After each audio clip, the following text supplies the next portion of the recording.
I stared at my phone in disbelief as another string of messages from Patricia, my mother-in-law, lit up the screen. Each notification brought a new demand, each more outrageous than the last. My fingers hovered over the keyboard as I considered how to respond to her latest ultimatum. I deserve $5,000 monthly from you and Marcus. After all, I'm the reason you have that beautiful mansion. Don't forget that. Her message glared at me, dripping with entitlement. I'm Olivia, 32 years old, and until 6 months ago, I thought I had a decent relationship with my mother-in-law. Sure, she could be a bit dramatic at times, but I never imagined she'd try to extort money from us using our own home as leverage, the same home she had supposedly gifted us as a wedding present.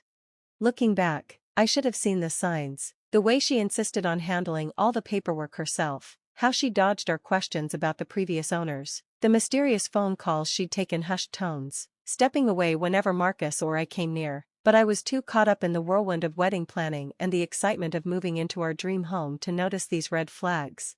Marcus and I met 5 years ago at a charity gala. He was there representing his architectural firm, while I was covering the event for my investigative journalism column. We clicked instantly, bonding over our shared love of old movies and passion for uncovering the truth behind facades. The irony of that last part isn't lost on me now.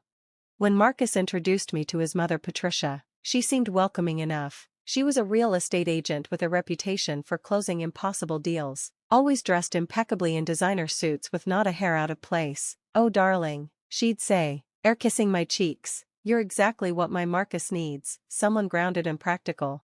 Our engagement party was when things started to shift. Patricia announced she had found the perfect wedding gift for us, a stunning Victorian mansion in the historic district. "It's meant to be yours," she insisted, showing us photos of the sprawling property with its ornate woodwork and meticulously maintained gardens. "I've already taken care of everything, consider it done." Marcus was overjoyed. His mother had never been particularly generous before, always lecturing him about the value of earning things through hard work. This sudden display of maternal generosity moved him to tears. I, however, couldn't shake the feeling that something wasn't quite right. Maybe it was my journalist's instincts. Or maybe it was the way Patricia's smile didn't quite reach her eyes when she handed us the keys. Either way, I decided to do what I do best, investigate. I started recording our conversations with Patricia, especially when she discussed the house. It wasn't that I didn't trust her. Well, actually, that's exactly what it was. 15 years of investigative journalism had taught me to trust my gut, and my gut was screaming that there was more to this story. 4 months, everything seemed fine. We moved in, decorated each room with care, and hosted wonderful dinner parties in our new home. Patricia would visit occasionally, always commenting on how lucky we were to have such a beautiful house. "Remember," she'd say with that practiced smile, "family takes care of family." Then came the first demand for money. It started small, a few $100s here and there for emergency expenses. Marcus, ever the devoted son, never questioned it, but the amounts kept growing, and Patricia's tone became increasingly entitled. Yesterday, everything changed. Patricia showed up unannounced, perfectly manicured nails drumming against our kitchen counter as she explained her new expectations.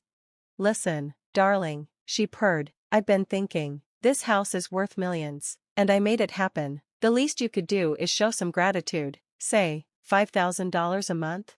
I felt my blood run cold. "Patricia, what exactly do you mean by made it happen?" Her eyes narrowed slightly, but her smile remained fixed. "Oh, you know what I mean. These things don't just fall into one's lap. I worked my magic, pulled some strings. That's what mothers do for their children." I reached for my phone, heart pounding. "Actually, Patricia, I don't know what you mean. Why don't you explain it? Just like you explained it 3 months ago when you thought no one was listening?" Her perfectly composed facade cracked slightly. "What are you talking about?" Without a word, I pressed play on the recording I'd been saving for just such a moment. Patricia's voice filled the kitchen, crystal clear and undeniably damning. "Listen, James, I know what I'm doing. Those old fools had no idea what they were signing. By the time they realize what happened, the house will be in my son's name, and there's nothing they can do about it. The dementia diagnosis makes it foolproof. No judge will believe their story over mine. Just make sure those documents disappear like we discussed." Patricia's face drained of color as her own words echoed back at her. The recording continued, detailing every aspect of her scheme to deceive an elderly couple out of their family home, how she had manipulated medical records, forged signatures, and buried the paperwork under layers of shell companies. "Turn that off," she whispered, her composed demeanor completely shattered. "No, I don't think I will," I replied, my voice steady despite my racing heart. "In fact, I think Marcus needs to hear this too. He's on his way home now." As if on cue, we heard the front door open. Marcus's footsteps echoed through the foyer, growing louder as he approached the kitchen. Patricia's eyes darted toward the doorway, then back to me, panic replacing her usual confidence. "Honey," Marcus called out, "is everything okay? Your text seemed urgent." I kept my eyes locked on Patricia as I responded, "We're in the kitchen. Your mother has something interesting to share with you." Marcus appeared in the doorway, his expression shifting from concern to confusion as he took in the scene before him. His mother, usually so polished and controlled, looking like she'd seen a ghost, and me, standing my ground with phone in hand. "What's going on?" he asked, looking between us. "Play it again," Patricia blurted out, her voice barely above a whisper. "He needs to hear it from the beginning." I nodded and restarted the recording. For the next 15 minutes, we stood in silence as Patricia's elaborate scheme unfolded through her own recorded words. Multiple conversations, pieced together over months, painted a picture of calculated deception that left no room for doubt. Marcus leaned heavily against the counter, his face ashen. "Mom, how could you?" Patricia's composure crumbled completely. "I did it for you. That house was perfect for you. And those people weren't even using it properly. They were going to sell it to developers who would have torn it down. I saved it. By stealing it from an elderly couple with dementia?" Marcus's voice cracked with emotion. "By committing fraud? By blackmailing us for money using our own home as leverage?" "I need you to leave," I said firmly to Patricia, "now, and don't contact us again until we figure out how to handle this." For a moment, she looked like she might argue, but something in our expressions must have told her it would be futile. Without another word, she gathered her designer purse and left, the click of her heels echoing through our suddenly tainted home. After the door closed, Marcus turned to me, his eyes filled with a mix of gratitude and pain. "How long have you known?" "I suspected something was wrong from the beginning," I admitted, "but I only started putting the pieces together about 3 months ago. I needed to be sure before I said anything." He nodded slowly, processing everything he'd heard. "The elderly couple she mentioned, we need to find them." "I already have," I replied softly, "Mr. and Mrs. Anderson. They're living with their daughter in a small apartment across town. I've been in contact with them for the past month, gathering evidence." Marcus ran his hands through his hair, a gesture I knew meant he was making a difficult decision. "We need to make this right." "We will," I assured him, reaching for his hand. "I have a plan." The next few weeks were a whirlwind of legal meetings and emotional conversations. We contacted the Andersons' family and worked with them to restore ownership of the house to its rightful owners. The evidence I had gathered, combined with the recordings, left no room for Patricia to wiggle out of the consequences of her actions. She tried, of course. First came the tears and pleas for understanding. When those didn't work, she attempted to claim the recordings were manipulated. Finally, she threatened to drag us all down with her, claiming we were complicit in her scheme.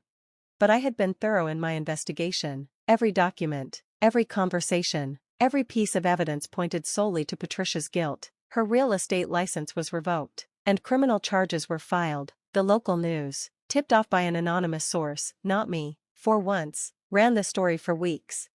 The hardest part was watching Marcus come to terms with who his mother really was, the woman who had raised him, who had taught him about integrity and hard work, had built her success on lies and manipulation. It shook him to his core. But something beautiful emerged from the ashes of this deception. The Andersons, instead of pressing charges against Patricia, agreed to a settlement. They would regain ownership of their family home, but they wanted to sell it, properly this time, and move somewhere smaller. "We're too old for all these stairs anyway," Mrs. Anderson said with a gentle smile, "but we want to sell it to you too, at a fair price. We've seen how much you love this house, how well you've taken care of it. It should belong to people who appreciate its history." So here we are, 6 months later, signing papers to purchase our home, legally this time. The price is steep, but with our combined savings and a proper mortgage, we can manage it. Patricia is serving community service and attending mandatory counseling sessions as part of her plea deal. Marcus still struggles with his relationship with his mother, but he's working through it in therapy. We've set clear boundaries: no unannounced visits, no financial discussions, no manipulation. She's slowly learning to respect these boundaries, perhaps finally understanding that her actions have consequences. As for me, I've turned this experience into a series of articles about real estate fraud targeting elderly homeowners. The series has helped uncover similar schemes across the country, leading to new protective legislation being proposed in several states. Our home feels different now, cleaner somehow. Despite its complicated history, every creaking floorboard and ornate molding tells a story of justice restored, of truth prevailing over deception. And every morning, when I wake up in this beautiful old house that we now truly own, I'm grateful for the investigative instincts that helped us uncover the truth. Patricia still sends the occasional text, but they're different now. Gone are the demands for money and the entitled assertions. Instead, she's learning to be a mother again, one careful step at a time. Last week, she sent a simple message: "I'm sorry. I hope someday you can forgive me." Maybe we will, eventually, but for now, we're focused on making this house our home, the right way this time. And every time I pass by the antique mirror in our foyer where I hid that first recording device, I smile, knowing that sometimes the best stories are the ones that emerge when you simply pay attention to the truth hiding in plain sight.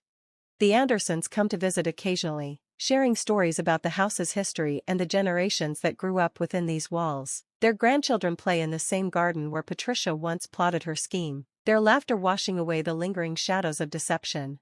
Marcus and I have started our own traditions in this home, hosting Sunday dinners for friends and organizing community events in our spacious backyard. We're writing our own chapter in this house's long history, one built on honesty, integrity, and the belief that doing the right thing matters more than any mansion.